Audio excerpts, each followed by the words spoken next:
ma'ruf saja, kurang mungkarnya. Nah, itulah namanya proporsional. Makanya kenapa kalau dalam Al-Qur'an dalam hadis, referensi hadis misalnya, khusus untuk mungkar, kata Rasulullah, man ra'a minkum munkaran, ada stepnya kan, falyughayyirhu biyadihi, fa illam yastati fa bilisanihi, fa illam yastati fa biqalbihi, wa dzalika adhaful iman. Tapi kenapa kalau dalam ma'ruf tidak ada step itu, tidak ada tahapan itu. Tapi kalau ketika mungkar itu ada tahapan.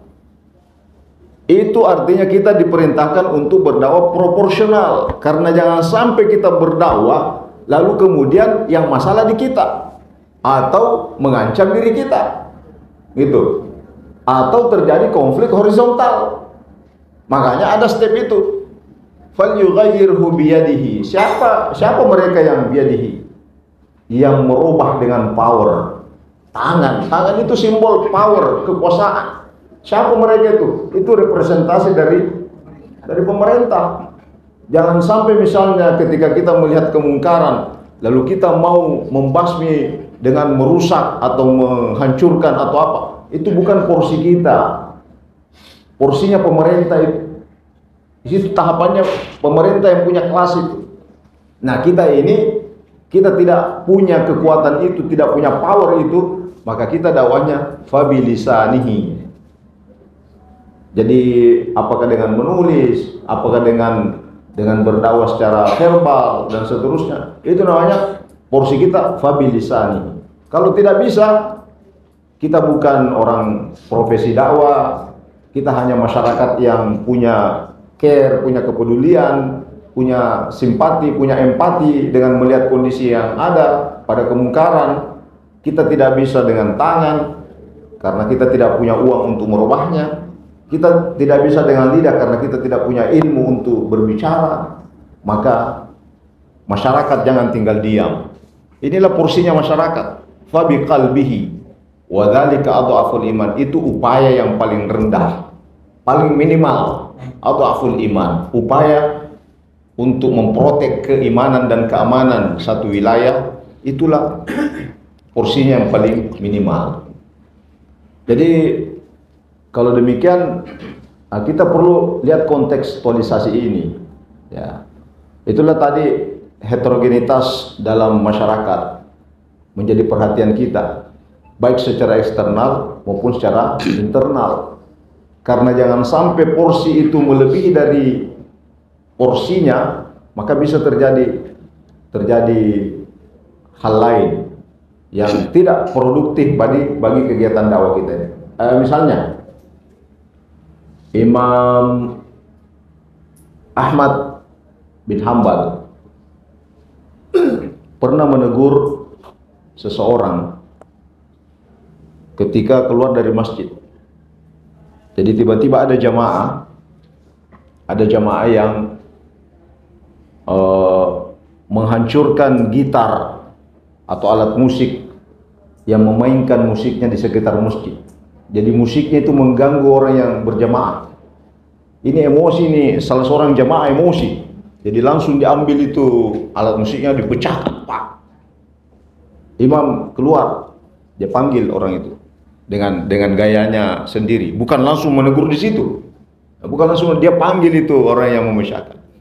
Sahabat, kegiatanmu itu bagus, cuma tidak kondisional. Kenapa? Yang kamu hancurkan tadi barangnya, itu timbul kejengkelan, timbul emosinya.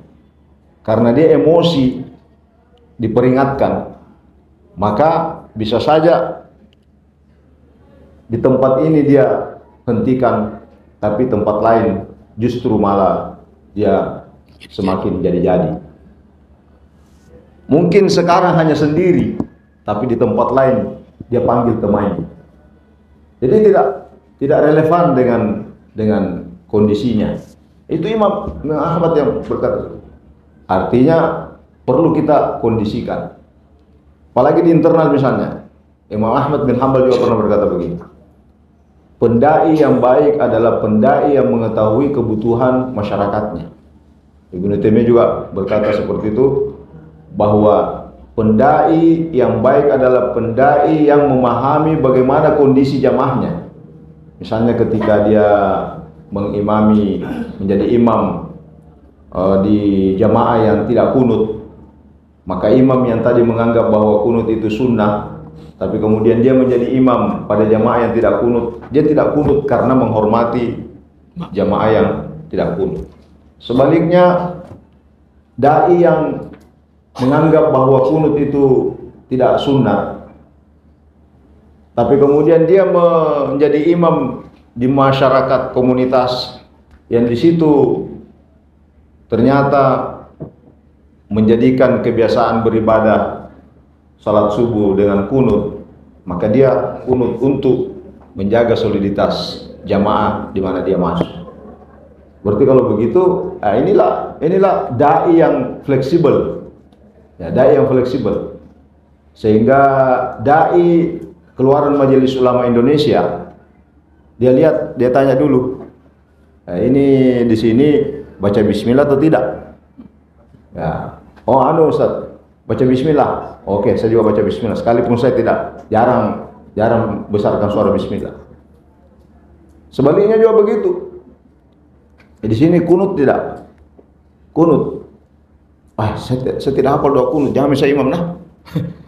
Ya, makanya bagus juga kalau dihafal itu doa kunut supaya kita masuk di masjidnya DDI, masuk masjidnya NU misalnya, tapi dipanggil sama pengurus masjid DDI atau apa namanya NU, ya kita jadi kunut. Begitu juga, jangan kita paksakan untuk kunut di masjid itu padahal masjid itu tidak kunut.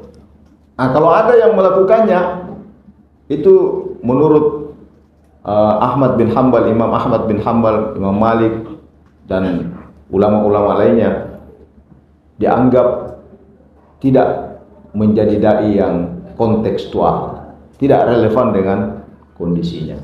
Karena itu salah satu profesionalitas dai, sebagaimana disampaikan tadi, ya seharusnya sesuai dengan kebutuhan.